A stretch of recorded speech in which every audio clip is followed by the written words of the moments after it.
Assalamu alaikum wa rahmatullahi wa barakatuh, mes chers frères et sœurs. Aujourd'hui, Inch'Allah, nous allons parler de la pudeur qui est un caractère louable.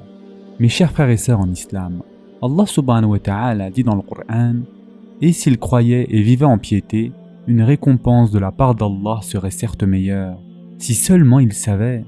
Surat al-Baqarah, verset 103.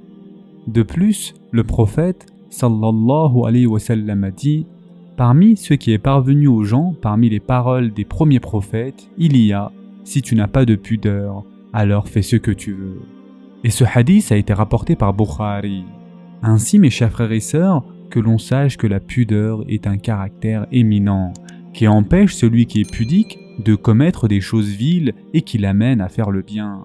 Celui de nos enfants ou de nos jeunes qui a de la pudeur, il convient de s'appuyer sur cette pudeur pour le corriger et l'éduquer, afin qu'il soit par la volonté d'Allah Azza wa Jal sur le bien et la bonne guidée, qu'il grandisse sain, posé, désirant les actes de mérite, se détournant des actes vils et de la vulgarité.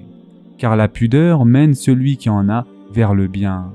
Pour cela, il a été dit à propos de la définition de la pudeur: c'est un caractère qui mène à délaisser ce qui est laid et à faire ce qui est beau. Le prophète sallallahu alayhi wa sallam, dans le hadith que nous venons de voir, a dit: parmi ce qu'il est parvenu aux gens, c'est-à-dire dont ils ont pris connaissance et ont bien compris sa parole. Et ensuite le prophète sallallahu alayhi wa sallam a dit: parmi les paroles des premiers prophètes, et il s'agit des prophètes anciens, antérieurs, dont la mission a précédé celle de notre prophète sallallahu alayhi wa sallam.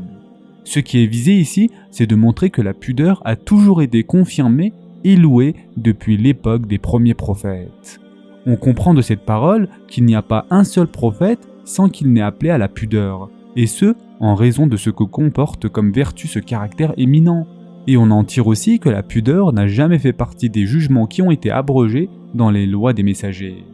Les gens se sont transmis entre eux et l'ont hérité siècle après siècle, jusqu'à ce que nous l'ayons reçu dans notre loi et que notre prophète sallallahu alayhi wa sallam nous y ait appelés. Dès lors, on a su qu'elle ait un caractère juste, méritoire, et les gens dotés d'une raison saine se sont accordés à juger qu'elle est une bonne chose. Quant à la suite du hadith, si tu n'éprouves pas de pudeur, alors fais ce que tu veux, c'est-à-dire que si tu n'as pas de pudeur, qu'est-ce qui t'empêche de faire ce qui est laid? Et donc, dans un sens, il n'y a plus aucune différence entre nous et les animaux lorsqu'il n'y a plus de pudeur. En effet, du moment que nous savons tous cela, nous déduisons du hadith la magnification du sujet de la pudeur et du bien qui découle de la pudeur.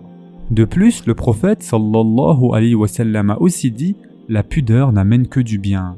Et ce hadith a été rapporté par Bukhari. Celui qui a de la pudeur ainsi à l'égard d'Allah Azza wa Jal évitera de tomber dans ce que Allah Azza wa Jal a interdit. Si la personne a honte parfois de commettre un vice, si jamais elle craint d'être vue par d'autres personnes qui lui est semblable et qui n'a pas le pouvoir de la faire entrer au paradis ou en enfer, à plus forte raison, la personne devrait faire preuve de piété à l'égard du Seigneur des mondes, qui l'a créé et qui lui donne sa subsistance, qui lui a donné des ordres et qui lui a fixé des interdits, et à qui rien n'échappe sur terre ni dans les cieux. Le prophète sallallahu alayhi wa sallam a aussi dit: Allah mérite plus que les gens qu'on éprouve de la pudeur à son égard. Et ce hadith a été rapporté par Bukhari. Et si la pudeur à l'égard d'Allah s'installe dans le cœur d'un croyant, il s'écartera de tous les vices et il s'éloignera des défauts. Il éprouvera de la pudeur que son Créateur le voit dans une situation qu'il n'agrée pas, tout comme notre prophète sallallahu alayhi wa sallam y fait allusion dans le hadith rapporté par Muslim par le biais de Omar ibn al-Khattab radiallahu anhu. Le prophète sallallahu alayhi wa sallam a dit, alors qu'il avait été interrogé à propos de l'ihsan: c'est que tu adores Allah comme si tu le voyais, et si tu ne le vois pas, alors sache que lui, il te voit. Et ce hadith a été rapporté par Muslim. Et ce sens est également appuyé par un autre hadith rapporté par At-Tirmidhi, dans lequel le prophète sallallahu alayhi wa sallam a dit: faites preuve de pudeur à l'égard d'Allah, de la véritable pudeur. Les compagnons ont dit: ô messager d'Allah, mais nous avons de la pudeur, et la louange est à Allah. Le prophète sallallahu alayhi wa sallam a dit à cela: ce n'est pas de cela dont il s'agit. Faire preuve de la véritable pudeur à l'égard d'Allah, c'est que tu préserves la tête et ce qu'elle contient, le ventre et ce qu'il contient, et que tu te souviennes de la mort et de la décomposition dans la terre. et celui qui recherche l'au-delà délaissera les parures du bas monde. Celui qui fait cela aura fait preuve de la véritable pudeur à l'égard d'Allah Azza wa Jal.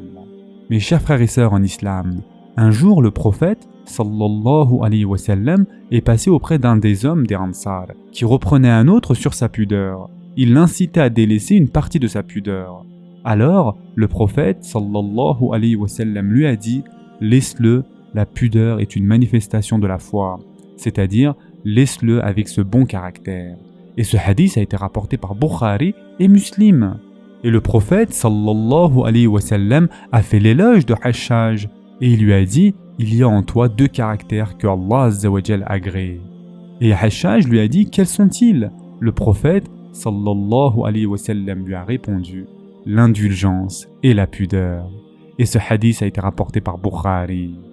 Mes chers frères et sœurs en islam, maintenant que nous savons tout cela et les mérites de la pudeur, que l'on sache que tout cela n'a rien à voir avec la timidité qui amène à délaisser un devoir ou à commettre un péché. De plus, mes chers frères et sœurs, il est important de comprendre qu'il ne convient pas à la personne de délaisser ce que Allah Azza wa Jal lui a ordonné de faire sous prétexte de pudeur. Beaucoup de compagnons illustres étaient connus pour leur pudeur, mais leur pudeur ne les a pas empêchés d'atteindre les hauts degrés, de rechercher le bien et d'ordonner le bien, d'interdire le mal, comme l'émir des croyants, Osman ibn Affan radiallahu anhu. Le messager d'Allah, sallallahu alayhi wa sallam, a dit « Comment n'éprouverais-je pas de la pudeur à l'égard d'un homme devant qui les anges ressentent de la pudeur ?» Et ce hadith, mes chers frères et sœurs, a été rapporté par Muslim. Ainsi, bonheur à celui qui a été embelli par la pudeur, qui a été enjolivé par la timidité, et qui a donc cessé de commettre les choses laides en accomplissant les bonnes choses, il aura ainsi gagné l'agrément de la miséricorde de son Seigneur. Ce sera tout pour aujourd'hui. En attendant, prenez soin de vous mes chers frères et sœurs et à très prochainement, Inch'Allah.